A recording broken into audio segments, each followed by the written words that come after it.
C'est reparti, l'atelier musical de Romba a débuté sa série de masterclass concerts avec la présence de musiciens professionnels.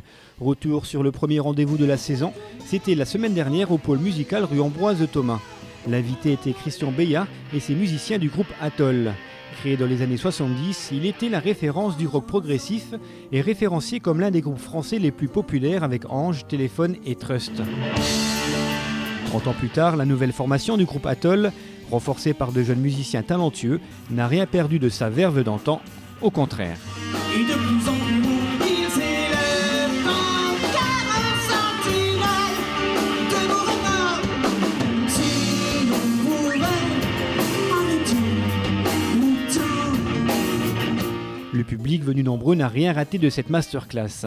Alternant titres, explications techniques et histoire du groupe, Christian Beya a pris son rôle très au sérieux. Il nous parle de ses bœufs avec Didier Lockwood, sa première rencontre à l'âge de 12 ans avec Jimi Hendrix et de son amour du rock progressif. C'est ça l'intérêt des masterclass. Ici, on parle de tout. Si on met des notes et qu'on met pas d'âme et qu'on met pas d'idée derrière, ça n'a pas trop de sens. Alors là, on essaie d'aller toujours dans le même, je dirais, dans un esprit bien spécifique, qui est celui du rock progressif, mais du rock tout court, tout simplement aussi, dans certains cas. Et là, cette chanson s'appelle « Au secours de vos jours ». C'est une chanson, très belle chanson, mais qui a aussi un texte, donc qui est important.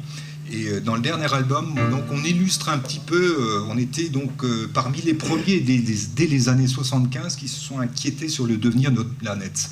C'est pour ça qu'on a continué à perpétuer cette idée-là à travers la musique. C'est-à-dire si on fait de la musique et qu'on interpelle un petit peu, c'est pas plus mal. C'est notre manière à nous de contribuer. Cette rencontre avec le groupe a donc été un grand moment pour le public. Il est en effet assez rare de pouvoir échanger sur la vie des musiciens au cours d'un concert. Ces masterclass sont donc l'endroit idéal pour ce genre d'événement, même si on peut légitimement se demander si cette petite salle de répétition n'est pas maintenant devenue trop petite pour accueillir le public et les musiciens dans de bonnes conditions. Mais peut-être pas finalement, car c'est bien l'objectif de ce concept, instaurer une complicité et une proximité entre les artistes et le public. Dans ce cas-là, ne changez rien, c'est gagné. Prochaine masterclass le jeudi 20 décembre avec Claudio Favari, jazz guitariste aux influences manouches.